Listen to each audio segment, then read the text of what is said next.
नमस्कार, स्वागत है आप सबका आपके अपने मसाला किचन में। आज हम बनाएंगे मावा की रेसिपी, जो ट्रेडिशनल मावा होता है, गर्मियों में हमें नहीं मिलता है, वो हम घर में कैसे बनाएं। तो आज हम बनाएंगे दूध से। दूध अक्सर हमारे घर में आता ही है, तो फुल क्रीम आप दूध ले लीजिए या जो भी आपके पास दूध है, और उससे बनाएंगे हम खोया।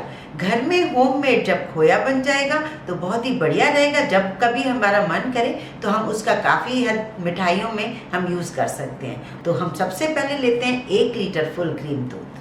तो जब भी कभी हमें घर में मावा बनाना होता है तो हमें भारी तले की बर्तन लेना चाहिए, और कोशिश कीजिए थोड़ा चौड़ा बर्तन हो, जिससे क्या हो कि हम फुल गैस पे इसे उबाल सकें और ये दूध एकदम से बाहर ना आ जाए। तो हमने लिया है इस तरीके से भारी पैने की कढ़ाई, और इसमें हम डालेंगे 1 लीटर दूध।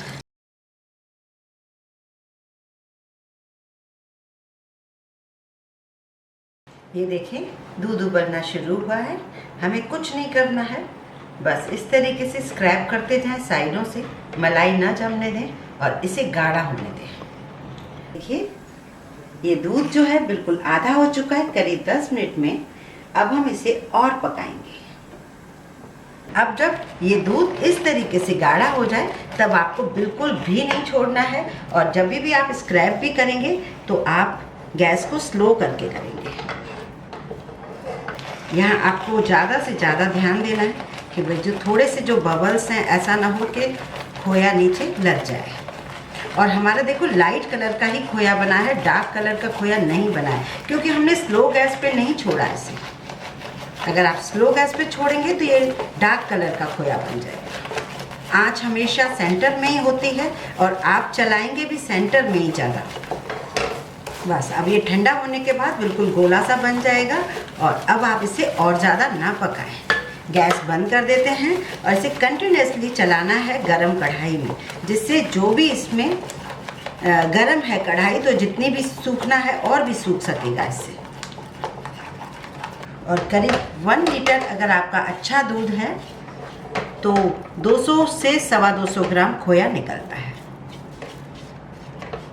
अब हम इसे निकाल लेते हैं। हाँ, तो इस तरीके से हमारा 1 लीटर दूध से खोया जो है बहुत ही बढ़िया तैयार है। होममेड खोया है, बहुत ही थिक हो चुका है, और जिस स्टेज पे मैंने हटाया गैस से नीचे रखा, तो बस उतनी स्टेज से, इससे ज़्यादा बिल्कुल भी ना पकाएं। ये देखिए काफ़ी थिक हो गया है, और ये जो कढ़ाई में था ये देखिए बिल्कुल ज़्यादा ही थिक हो गया है, ये देखिए। और ये हमारा इसमें यूज़ हो जाएगा, ये भी ख़राब नहीं होगा।